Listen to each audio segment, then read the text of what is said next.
সাউদা সুমি নামে এক নারী। কাজে মানুষ কি কথা বলতে পারবে না? উপরের নির্দেশে এরপরে পুলিশ তাকে গ্রেফতার করেছে। আজকের অফিস টাইমের মধ্যেই ওই নারীকে মুক্তি দিতে হবে, অফিস টাইমের মধ্যেই এই মামলাও প্রত্যাহার করে নিতে হবে। মাননীয় স্পিকার, আমরা একটা জিনিস সবাই ইতিমধ্যেই হয়তো অবগত হয়েছি যে নাদিম নামে এক ব্যক্তি ফেসবুকে সরকারের কিছু পরামর্শও দিয়েছে, সমালোচনা করেছে। সেই সমালোচনা বিএনপি জামাত উভয়কেই করেছে এবং তার এই ফেসবুকের স্ট্যাটাসের দিয়েছে, কি বলে, শেয়ার দিয়েছে একজন সাউদা সুমি নামে এক নারী।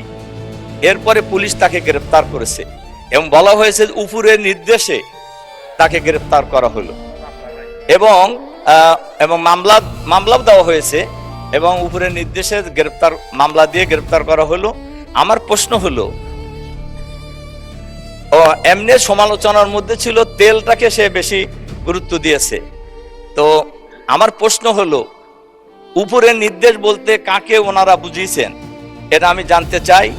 আর এর সাথে সাথে আমি মাননীয় স্পিকারের মাধ্যমে সরকারের কাছে আহ্বান জানাতে চাই, আজকের অফিস টাইমের মধ্যেই ওই নারীকে মুক্তি দিতে হবে এবং অফিস টাইমের মধ্যেই এই মামলাও প্রত্যাহার করে নিতে হবে।